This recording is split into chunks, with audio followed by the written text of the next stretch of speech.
ही गोष्ट कोरोनामधल्या काळातली आहे. म्हणजे साधारणतः 2021मध्ये घडून गेलेली.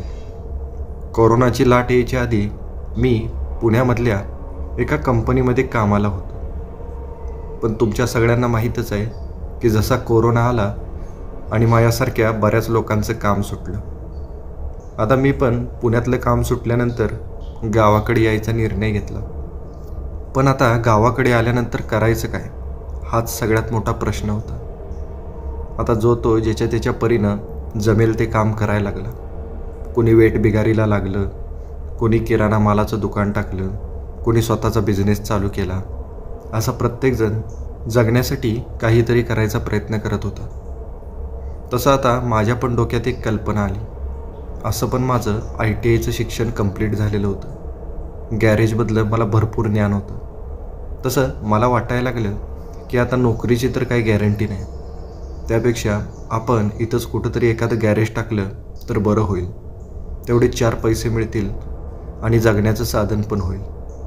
मी तसं माझ्या घरच्यांना बोलून पण दाखवलं. त्यांनी पण मला लगेच परमिशन दिली.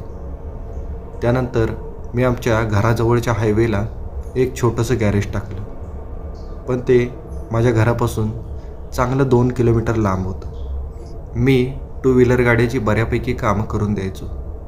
त्याबरोबर टायरचं पंक्चर काढणे, हवा चेक करणे, अशा सगळ्या सुविधा मी त्या ठिकाणी उपलब्ध करून ठेवलेल्या होत्या. तसं कोरोनाची लाट असल्यामुळं रस्त्यावर रहदारी कमीच राहायची. त्यामुळं गिऱ्हाईक पण जास्त नसायचं. पण दुकानाचं भाडं आणि पोटापाण्यासाठी पुरेल एवढं मात्र मला मिळायला लागलं होतं आणि त्यातच मी आनंदी होतो. पण बऱ्याच वेळा मला दिवसापेक्षा रात्रीच गिऱ्हाईक जास्त मिळायचं. त्यामुळं मी माझं गॅरेज रात्री उशिरापर्यंत चालू ठेवायचो. कधीकधी तर मला गॅरेज बंद करायला 12, 12:30, 1 पण वाजायचे. त्यानंतर मी पुन्हा माझ्या बाईकवरून माझ्या घरी जायचो. तसं पण घर जवळच असल्यामुळं रात्री उशिरा घरी जाण्यात मला कोणताच प्रॉब्लेम नव्हता. आता हा प्रसंग 2022मधला असेल. त्या दिवशी मला वाटतं रविवार असेल. रविवारच्या दिवशी रहदारी जरा जास्त असल्यामुळं मी गॅरेज उशिरापर्यंत चालू ठेवायचो. आणि त्या दिवशी रात्रीचे 12 वाजले तरी माझं काम चालूच होतं. त्यानंतर 12:30 वाजता माझं सगळं काम उरकल्यानंतर मी आता घरी जायचा निर्णय घेतला. कारण भूक पण खूप सपाटून लागली होती आणि दिवसभराच्या कामामुळं खूप कंटाळा पण आला होता. अंग मोडून आलं होतं. आता मला वाटायला लागलं कधी एकदा घरी जातोय आणि पोटभर जेवून झोपतोय. आणि मी पटापट घरी जायच्या ओढीनं उठलो. माझं गॅरेजमधलं सगळं सामान आवरलं, जेवणाची पिशवी घेतली आणि मी गॅरेजचा शटर खाली ओढणार तेवढ्यात मला कुणाचा तरी आवाज आला. कुणीतरी मला हाक मारली होती, "ओ मिस्त्री." आणि मी इकडं तिकडं बघायला लागलो. मला वाटलं की आत्ता अजून एखादं गिऱ्हाईक आलं असेल. पण मी आजूबाजूला बघतोय तर मला आजूबाजूला कोणच दिसत नव्हतं. तेवढ्यात अचानक मला बिडीचा वास आला. तो वास माझ्या एकदम जवळून येतोय असं मला जाणवत होतं. मी पुन्हा इकडं तिकडं बघतोय तर कुणीच नव्हतं. मलाच वाटलं की मला कदाचित भास झाला असेल. म्हणून मी पुन्हा त्याकडे दुर्लक्ष करत पुन्हा माझ्या गॅरेजचं शटर खाली ओढायला लागलो. तेवढ्यात पुन्हा एकदा तोच आवाज आला, "ओ मिस्त्री." आत्ता मात्र माझी खात्री पटली की कुणीतरी खरंच मला हाक मारत आहे. तो आवाज मला रस्त्याच्या डाव्या बाजूने येत होता.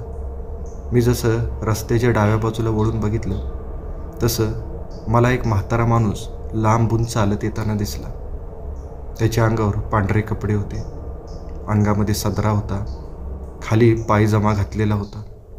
वय खूप जास्त असल्यामुळे तो एकदम हळूहळू चालत येत होता आणि चालता चालता तो बिडीचे झुरके पण मारत होता. त्या बिडीचा धूर त्या अंधाऱ्या वातावरणामध्ये हवेमध्ये मिसळत होता. हळूहळू तो म्हातारा माझ्या एकदम जवळ आला आणि तो मला म्हणाला, "मिस्त्री, लगेच गॅरेज बंद करू नका. माझं थोडं काम आहे तुमच्याकडं." आता तो म्हातारा जसा माझ्या गॅरेजसमोर लावलेल्या बल्बच्या प्रकाशामध्ये आला तसा तो मला एकदम स्पष्ट दिसायला लागला. त्याच्या पेहरावावरून आणि त्याच्या राहणीमानावरून तो एखाद्या चांगल्या सुशिक्षित घराण्यातला वाटत होता. डोळ्यावरचा चष्मा तो सारखा आपल्या बोटाने वर ढकलत होता. आता तो जसा माझ्या जवळ आला तसं मी त्या म्हाताऱ्याला म्हणालो, आजोबा खूप उशीर झालाय, तुमचं काय काम असेल तर उद्या सकाळी या. तसं तो म्हातारा मला म्हणाला, अहो मिस्त्री, मी आणि माझी मुलगी आमच्या स्कूटीवरून आमच्या घराकडे चाललो, पण इथं मागच आमची स्कूटी बंद पडली. माझी मुलगी त्या स्कूटीजवळच थांबली आणि मी इथं आसपास काही मदत मिळते का हे बघायला येत असताना मला तुमचं गॅरेज दिसलं. प्लीज आम्हाला मदत करा, नाहीतर आम्हाला रात्रभर इथंच अडकून बसावं लागेल. मला तसा खूप कंटाळा आलेला होता, भूक पण खूप लागलेली होती, पण मी म्हटलं चला यांना मदत करूया, कारण हे एवढ्या अंधाऱ्या रात्री एका निर्जन स्थळी अडकून पडलेले होते.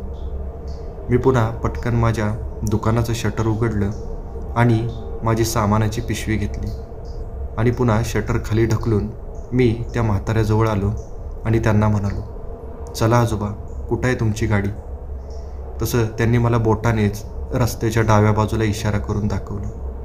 मी आता माझ्या बाईकजवळ गेलो आणि माझी सामानाची पिशवी बाईकच्या हँडलला अडकून माझी बाईक स्टार्ट केली आणि त्या आजोबांना म्हणालो, आजोबा चला बसा मागं.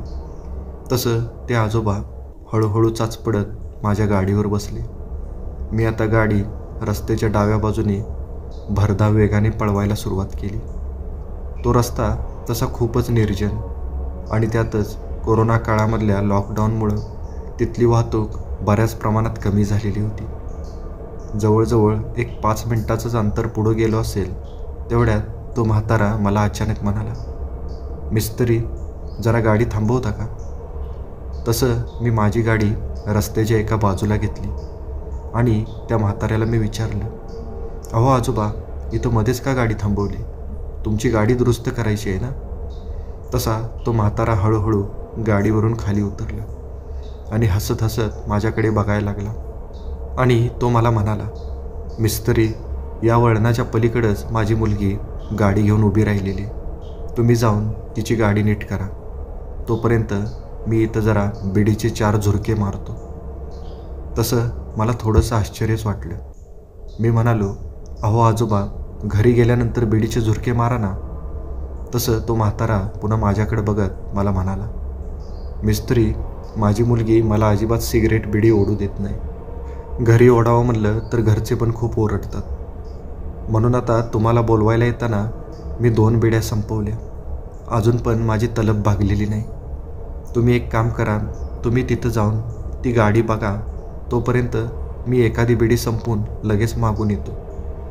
तसं आता माझा नाईलाज झाला आणि मला तरी काय करायचं आहे. मला पटकन त्यांची गाडी दुरुस्त करून माझं घर गाठायचं होतं. मी त्या म्हाताऱ्याला तिथंच सोडलं.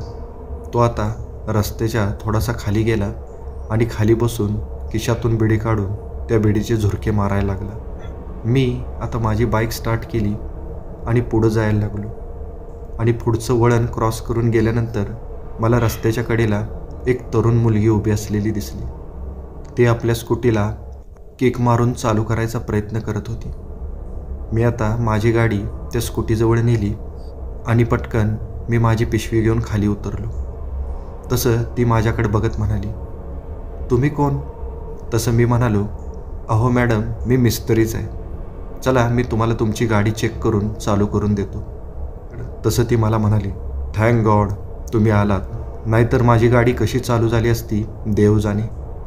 मी आता माझी पिशवी घेऊन तिच्या त्या स्कूटीजवळ गेलो आणि तिची स्कूटी चेक करायला लागलो. पेट्रोल प्लग वगैरे चेक केल्यानंतर माझ्या पुन्हा लक्षात आलं की गाडीच्या कार्बोरेटरमध्ये थोडासा कचरा गेलेला आहे. त्यामुळं गाडीच्या इंजिनपर्यंत पेट्रोल व्यवस्थित पोचत नाही आहे. मी आता त्या मुलीला म्हणालो, मॅडम थोडाच वेळ लागेल, मी तुमच्या गाडीचा कार्बोरेटर लगेच तुम्हाला साफ करून देतो. तशी ती ठीक आहे म्हणाली. त्यानंतर मी माझ्या पिशवीतलं एक सामान काढून तिच्या गाडीचा कार्बोरेटर खोलायला लागलो. थोड्याच वेळात मी तो कार्बोरेटर पूर्णपणे चांगला साफ केला आणि पुन्हा त्या गाडीमध्ये बसवला. त्यानंतर मी तिची गाडी स्टार्ट केली तर ती लगेच स्टार्ट झाली. तसं त्या मुलीच्या चेहऱ्यावरचं टेन्शन कमी झालं. मी आता माझी पिशवी घेऊन माझ्या गाडीजवळ गेलो तशी ती मुलगी माझ्याजवळ आली. तिनं माझ्या हातात माझी मजुरी दिली आणि मी आता गाडी स्टार्ट करून तिला जाता जाता म्हणालो, मॅडम तुमचं नशीब चांगलं की तुमचे वडील मला गॅरेजवर बोलवायला आले. आता माझ्या तोंडून हे शब्द ऐकून त्या मुलीचा चेहरा एकदम पांढरा फटक पडला. ती एकदम आश्चर्यचकित झाली. ती आवासून माझ्याकडे बघायला लागली. ती पुन्हा मला म्हणाली, काय म्हणलात तुम्ही? तसं मी तिला पुन्हा एकदा म्हणालो, अहो तुमचे वडील आले होते गॅरेजवर आणि त्यांनीच सांगितलं की आमची गाडी बंद पडली. मी येत नव्हतो पण त्यांनी मला रिक्वेस्ट करून इथं आणलं. तसं ती मुलगी म्हणाली, पण हे कसं शक्य आहे? तसं मी म्हणालो, अहो पण का शक्य नाही? तुम्ही आता येताना तुमच्या वडिलांसोबतच आलाय ना? तशी ती म्हणाली, अहो मिस्त्री हे शक्य नाही, कारण माझ्या वडिलांना जाऊन 2 वर्ष झालेली. तसा आता भीतीचा आणि आश्चर्याचा एक धक्का त्या मुलीपाठोपाठ मला पण बसला. माझे हातपायच गोठले. मी त्या मुलीला म्हणालो, अहो मॅडम मी खरं सांगतोय, मी गॅरेजचं शटर लावून माझ्या घरी जाणार होतो. तेवढ्यात एक पांढरा सदरा घातलेला, पांढरा पायजमा घातलेला, डोळ्यावर चष्मा लावलेला एक म्हातारा माणूस गॅरेजवर आला आणि तेच मला इकडे घेऊन आले. मी तुम्हाला कसं सांगू, ते येताना सारखं बिडी ओढत होते. तसं ती मुलगी मला मध्येच थांबवत म्हणाली, हां बाबांना बिडी ओढायची खूप सवय होती, पण तुम्ही तर म्हणताय की ते तुम्हाला इथं घेऊन आले, तर मग ते तुमच्यासोबत का नाहीत आले? तसं मी त्या मुलीला सांगायला लागलो, तुमचे वडील म्हणाले की तुम्हाला सिगरेट पिलेला आवडत नाही, म्हणून ते या मागच्या कॉर्नरजवळच उतरले आणि मला फक्त पुढं पाठवून दिलं. तशी ती मुलगी जोरजोराने त्या वळणाच्या दिशेने पळायला लागली. तिच्या पाठोपाठ मी पण त्या वळणाच्या दिशेने पळायला लागलो आणि पळत पळत 1-2च मिनिटात आम्ही त्या जागी गेलो ज्या जागी मी त्या म्हाताऱ्याला माझ्या गाडीवरून उतरवलं होतं. आत्ता आम्ही इकडं तिकडं बघितलं तर तिथं आम्हाला कुणीच दिसलं नाही. ती मुलगी मला सारखं विचारायला लागली, कुठे दिसले तुम्हाला माझे वडील? तसं मी तिला बोटाने एका जागी खुणावलं. आता ती त्या जागी जाऊन उभी राहिली. मी पण त्या जागी गेलो आणि इकडं तिकडं बघायला लागलो, पण आसपास कुणीच नव्हतं. पण बिडीचा हलकाचा वास अजून पण वातावरणात होता. तसं मी त्या मुलीला म्हणालो, तुम्हाला बिडीचा वास येतोय का हलकासा?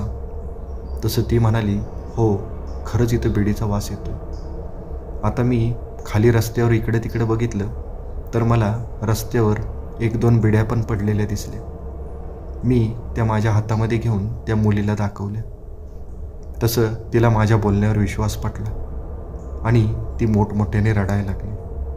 तिचं ते रडणं बघून मला पण वाईट वाटलं. त्या मुलीचं मन बापाच्या आठवणीनं भडभडून आलं. ती मला सांगायला लागली, माझ्या वडिलांचं माझ्यावर खूपच प्रेम होतं आणि आज तुम्ही बघा, मी इथं रात्री अंधारात अडकले होते आणि मी कुणीतरी मला मदत करायला येईल अशी अपेक्षा ठेवून बसले होते, पण कुणीच येत नव्हतं. पण आज माझे वडील मरणानंतरसुद्धा मला मदत करायसाठी आले. तिला खूपच वाईट वाटत होतं. मी आता तिला थोडंसं सावरलं आणि तिला म्हणालो, तुम्ही आता तुमच्या घरी जा, रात्र खूप झालेली. तसं तिनं स्वतःला सावरलं आणि गाडी स्टार्ट करून पुन्हा दुसऱ्या बाजूने निघून गेली. मगाची घटना बघून माझं पण मन एकदम सुन्न झालेलं होतं आणि मी आता माझ्या बाईकवर जाऊन बसलो आणि मी माझी बाईक स्टार्ट करणार तेवढ्यात मला रस्त्याच्या डाव्या बाजूच्या झाडीतून कसली तरी हालचाल जाणवली. तसं मी दचकून तिकडं बघितलं तर तिकडं मला तोच म्हातारा माणूस दिसत होता. तो पाठमोरा होता आणि आता तो त्या दाट झाडीच्या दिशेने आतमध्ये चाललेला होता. मी कितीतर वेळ त्याच्या त्या पाठमोऱ्या आकृतीकडे बघत होतो.